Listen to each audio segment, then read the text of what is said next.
አርእስተ ዜና በሁለተኛው ዙር የትግራይ መምህራን የሽልማት መርሃ ግብር 185 አርአያ የሆኑ መምህራን የገንዘብና የዋንጫ ሽልማት ተበረከተላቸው።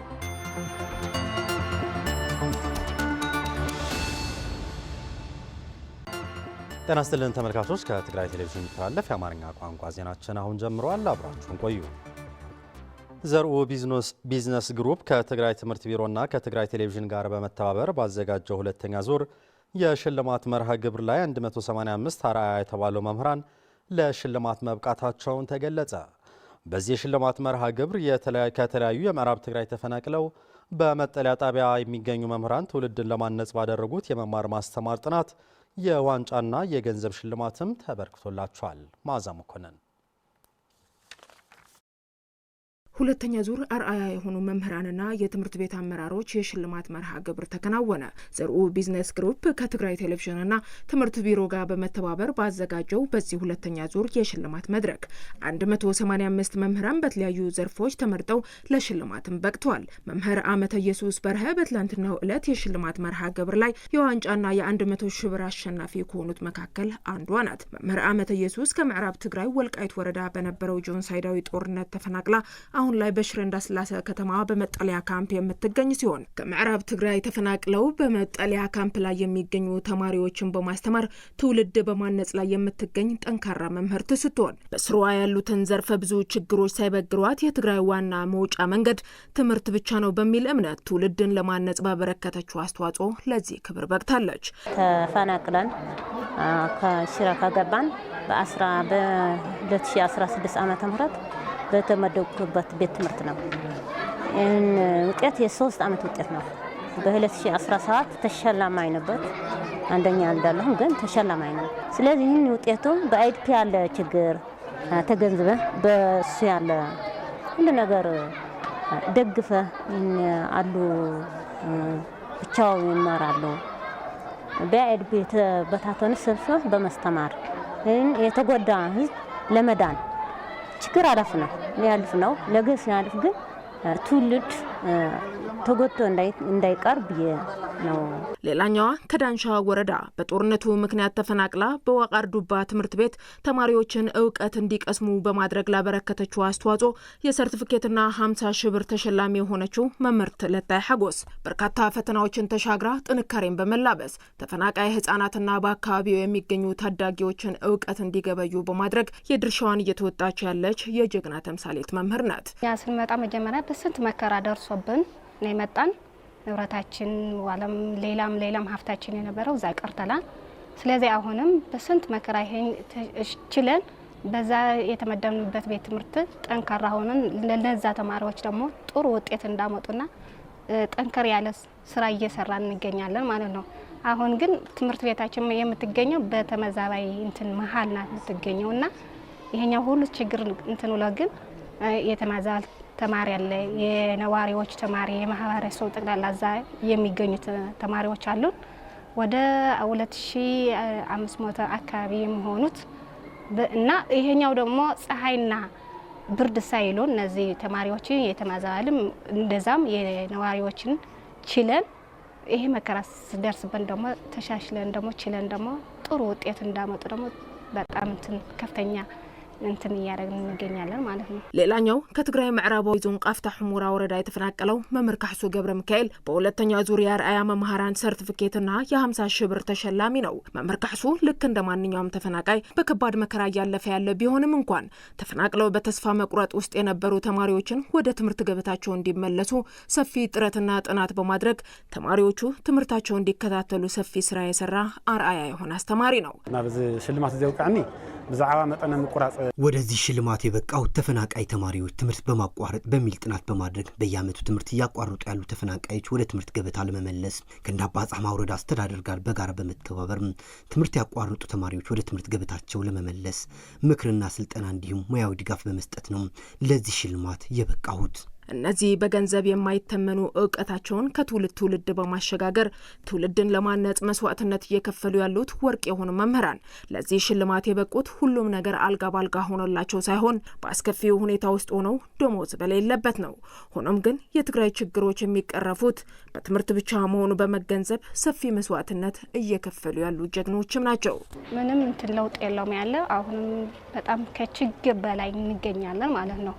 ስለዚህ ይሄኛው ግን ሁሉን ችለን አሁንም ለቀጣዩ የሆነውን እነዚህ ተማሪዎችን ወይም እነዚህ ተመዛዛል ተማሪዎችን ወደ ሀገራቸው ተመልሰው የበለጠ ውጤት እንዳመጡ አሁንም የሚሰማን መንግስት ካለ እንደዛ እንላለን ማለት ነው። ይህንን ከወልቃይት ድረስ እስከ ሽራ በእግር ስትጓዝ ምን አይነት ጉዳት አለው? እስኪ ብዙ ተቸግረን ሽራ ገብተን ይህን በአይድፕ ነው ተጠለናለ። በአይድፕ ሆነን ግን ይህንን የአስተማሪ ሙያ ለመዋጣት ብለን ነው የዚህ የምንጓዝ ያለን። ግን አስቸጋሪ ኑሮ ነው ያለ። የትግራይ መምህራን በትግራይ ያለውን ሁለንተናዊ ቀውስ ተቋቁመው ትውልድን ለማነጽ እያበረከቱት ያለው አስተዋጽኦ የላቀ መሆኑን የትግራይ ክልል ፕሬዝዳንት ዶክተር ደብረጽዮን ገብረሚካኤል ገለጹ። በጦርነቱ ምክንያት ከፍተኛ ውድመት የደረሰበት የትምህርት ዘርፉን ለመመለስ በሚደረገው ጥረት ከትምህርት ማህበረሰቡ ጋራ በጋራ በመሆን መስራት ይገባልም ብለዋል። አሁንም አዛመኮነን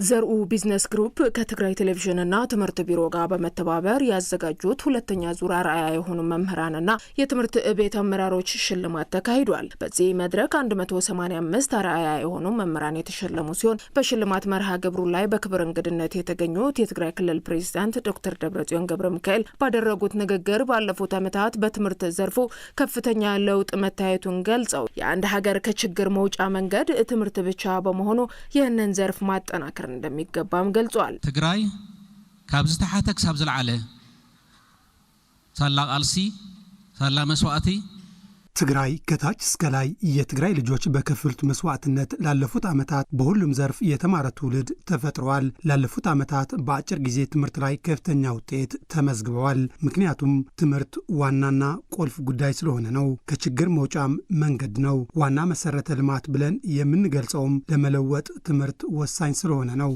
ግብርናን ለማዘመን፣ ሳይንስና ቴክኖሎጂ ለማጠናከር ትምህርት ቁልፍ መንገድ ነው። በትግራይ በተፈጸመው ጆኖሳይዳዊ ጦርነት የትግራይ ትምህርት ዘርፍ ሆን ተብሎ ውድመት እንዲደርስበት በማድረግ ትውልድ እንዳይቀረጽበት ከፍተኛ ስራ ተሰርቷል ሲሉም አክለው ገልጸዋል። ዕብየት ትግራይ ዘይደልዩ ለውጥን ትግራይ ዘይደልዩ የትግራይ እድገትና ለውጥ የማይፈልጉ ኃይሎች ባለፉት ዓመታት የትግራይ ተቋማት ወታደራዊ ኢላማ በማድረግ እንዲወድሙ ተደርጓል። የትምህርት ተቋማት በከባድ ብረትና መሳሪያ ወድመዋል፣ ተቃጥለዋል፣ ተዘርፈዋል። መምህራንና ተማሪዎችም ጉዳት አስተናግደዋል።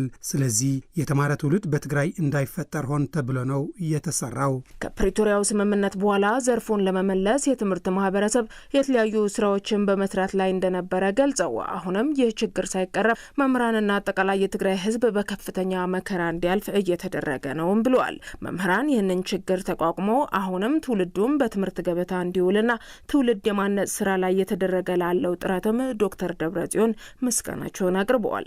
ሕዙን ኣብ ጸገም ከም ዘለኹም ፍሉጥ እዩ።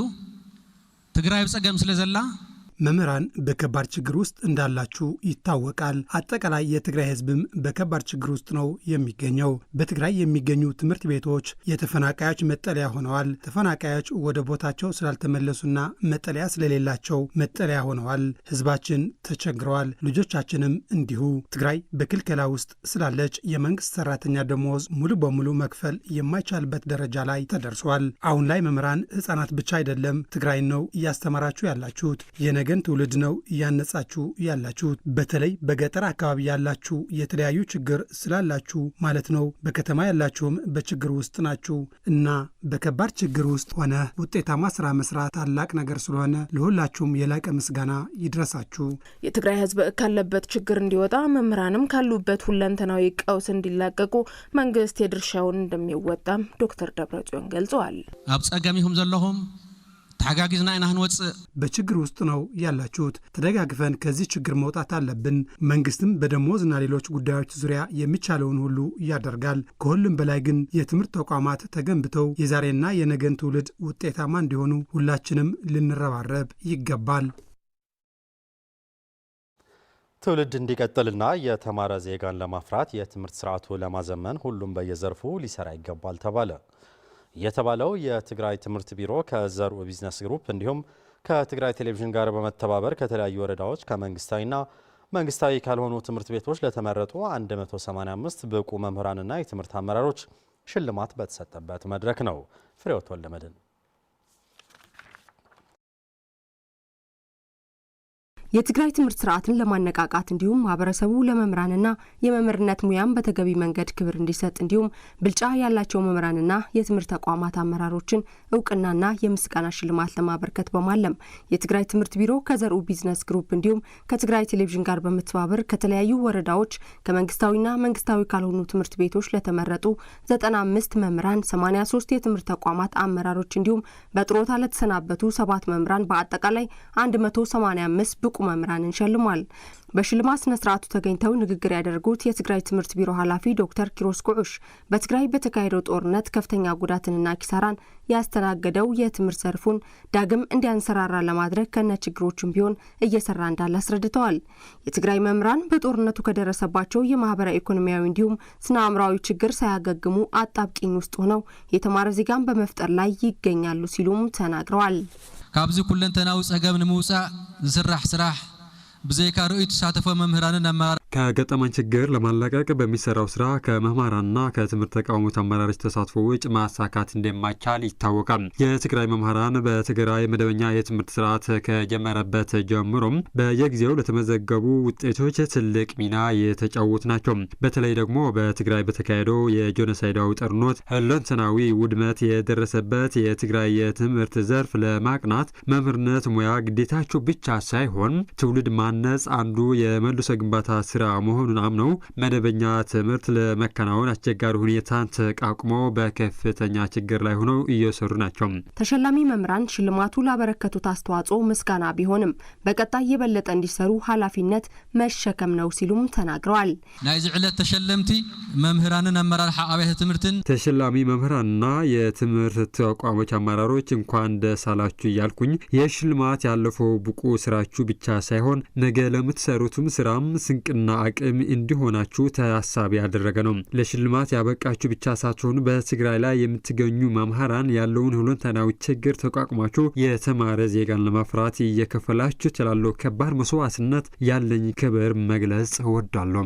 የትግራይ የትምህርት አምባሳደር የሆኑት ዶክተር ዘርኡ ገብረ ሊባኖስ በበኩላቸው የእውቀትና ምርምር ባለቤት የሆነችው ትግራይ በሚገባው ልክ ባለመሰራቱ የትግራይ የትምህርት ስርዓት ወደ ኋላ መመለሱን በማስረዳት ትውልድ እንዲቀጥል ሀገሪቷ እንድታድግ የተማረ ዜጋን በማብዛትና ስደትን ለማስቀረት እንዲሁም የትምህርት ስርዓቱን ለማዘመን ሁሉም በየዘርፉ ሊሰራ ይገባል ሲሉም ተናግረዋል። ተዝኻፍቱን ይሄ ጸገም ትጭል ረአናዮ ጭላንጭል ብርሃን አሁን ካለንበት ችግር ያየነውን የሰላም ጭላንጭል አጠናክረን በማስቀጠል እንዴት አድርገን ነው ማስቀጠል ያለብን የሚለውን መሰረት በማድረግ ትግራይን ለመገንባት በትምህርት ላይ መስራት ይገባናል ማለት እወዳለሁ። ትውልድ እንዲቀጥል ሀገር እንድትታደግ ከተፈለገ ስደትን በመምረጥ ሳይሆን ያለን ዕውቀት በሀገራችን በማፍሰስ ስደተኞች ሳንሆን ስደተኛ ተቀባይ ልንሆን ይገባል። ለሁለተኛ ዙር የተከናወነው የብቁ መምህራን ሽልማት መርሃ ግብር በቀጣይ የብቁ መምህራንና የትምህርት አመራሮችን የሽልማት ፋውንዴሽን ሆኖ እንዲቀጥል በትኩረት እንደሚሰራበትም በመድረኩ ተገልጿል።